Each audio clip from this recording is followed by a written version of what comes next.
It's constant, it's inescapable, it's hard to get away from.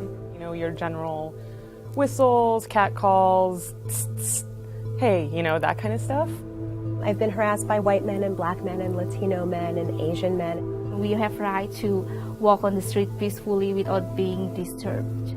It absolutely speaks to a power dynamic that is askew in this society.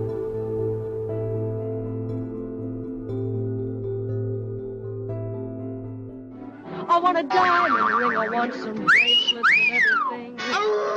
Catcalling is an all-American pastime. Hey, it's my sweetheart.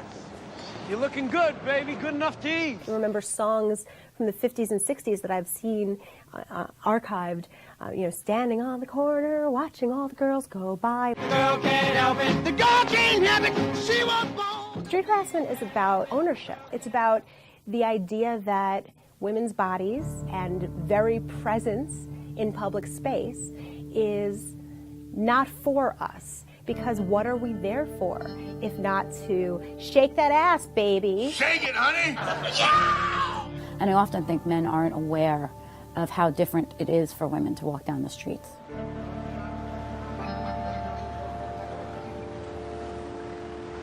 Hey, gorgeous. How you doing, sweetie?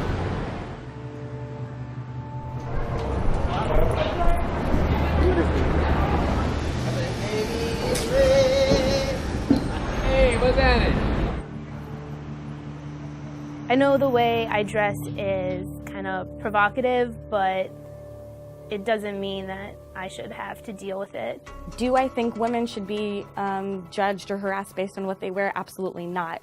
To me, that's a slippery slope that leads to the argument that girls who wear short skirts are asking for it.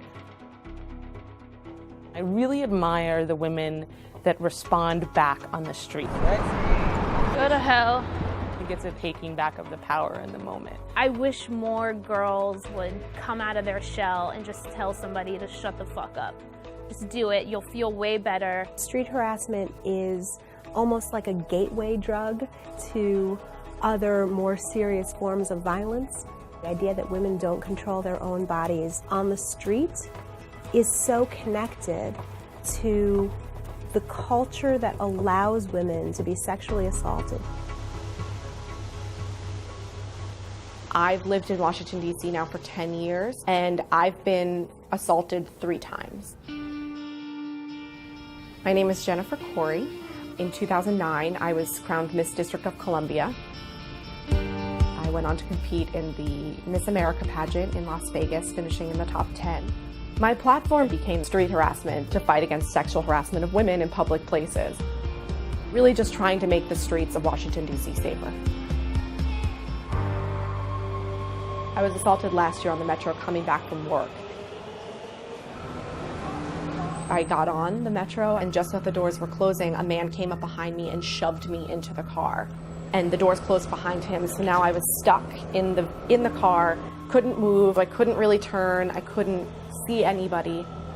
And slowly I started to feel something touching me from behind. I could still feel the pressure more and more building into pushing into behind me.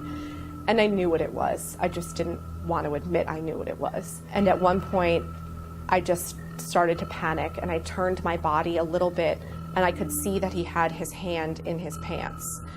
And I couldn't get that image out of my head, and I just started to dart my eyes around, looking, like, silently screaming for anybody to help me. So when we got to the Pentagon stop, the doors opened, and I jumped out of the car, and he followed me out. And I just stood there frozen, and we locked eyes, and he just kept walking and just gave me this deep, terrifying stare that chilled me all the way to my bone. And he went up the escalator, and I jumped back on the Metro before the doors closed.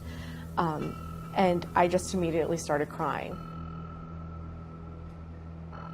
All I was thinking was, like, I should have known what to do. This is what I do. This is what I advocate for. This is what I tell women all the time about what to do in these situations, and I had no idea what to do.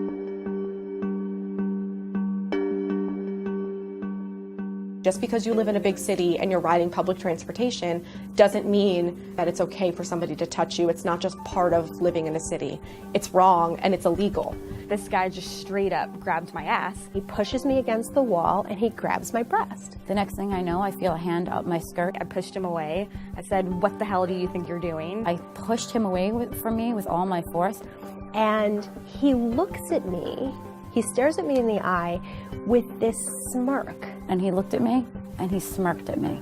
And he just sort of smiled smugly and walked away. And I think that most women who've been assaulted know this look, which is the I'm getting off on you being uncomfortable. Basically like, I just did that to you and I can, and there's nothing you can do about it.